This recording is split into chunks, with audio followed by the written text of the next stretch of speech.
ರಾಷ್ಟ್ರೀಯ ಹೆದ್ದಾರಿ 48ರಲ್ಲಿ ಬೆಂಗಳೂರಿನಿಂದ ತುಮಕೂರು ಕಡೆಗೆ ಹೋಗ್ತಿದ್ದ ಹೊಂಡೈ ಔರಾ ಕಾರೊಂದು ದಾಬಸ್ಪೇಟೆ ಫ್ಲೈಓವರ್ ಮೇಲೆ ಪಲ್ಟಿಯಾಗಿದೆ. ಹೌದು ವೀಕ್ಷಕರೇ, ಬೆಂಗಳೂರಿನಿಂದ ತುಮಕೂರು ಕಡೆಗೆ ಸಾಗ್ತಿದ್ದ ಕಾರನ್ನ ಅತಿ ವೇಗದ ಕಾರಣದಿಂದ ರಸ್ತೆಯ ನಡು ಡಿವೈಡರ್ ಎಗರಿ ಬೆಂಗಳೂರು ಸಾಗುವ ರಸ್ತೆ ಕಡೆಗೆ ಬಿದ್ದಿದೆ. ಅದೃಷ್ಟವಶಾತ್ ಕಾರು ಪಲ್ಟಿಯಾಗಿರುವ ಎದುರು ರಸ್ತೆಯಲ್ಲಿ ಯಾವುದೇ ವೆಹಿಕಲ್ ಇಲ್ಲದ ಕಾರಣ ತಂದೆ ಹಾಗೂ ಮಗ ಪ್ರಾಣಾಪಾಯದಿಂದ ಪಾರಾಗಿದ್ದಾರೆ. ಆದ್ರೆ ತಂದೆಗೆ ಸಣ್ಣ ಪುಟ್ಟ ಗಾಯಗಳಾಗಿದ್ದು, ಮಗನಿಗೆ ತುಂಬಾ ಗಂಭೀರವಾದ ಗಾಯಗಳಾಗಿದೆ. ತಲೆಯಿಂದ ರಕ್ತಸ್ರಾವ ಜಾಸ್ತಿಯಾದ ಕಾರಣ ಸ್ಥಳೀಯ ಆಸ್ಪತ್ರೆಗೆ ಸಾಗಿಸಲಾಗಿದೆ. ಇದೆಲ್ಲ ನಡೆದಿರೋದಕ್ಕೆ ಕಾರಣ ಅತಿ ವೇಗವೆಂದು ತಿಳಿದು ಬಂದಿದೆ.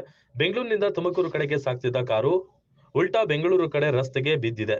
ಅದೂ ಸಾಲದಕ್ಕೆ ದಾಬಸ್ಪೇಟೆ ಫ್ಲೈಓವರ್ ಮೇಲೆ ಹೆಚ್ಚು ಕಮ್ಮಿಯಾಗಿದ್ದಿದ್ರೆ ಫ್ಲೈಓವರ್ ಕೆಳಗೆ ಬಿದ್ದಿದ್ರೆ ತುಂಬಾ ಅಪಾಯವಾಗ್ತಿತ್ತು. ಅದೃಷ್ಟವಶಾತ್ ಅದ್ಯಾವುದೂ ಸಂಭವಿಸಿಲ್ಲ.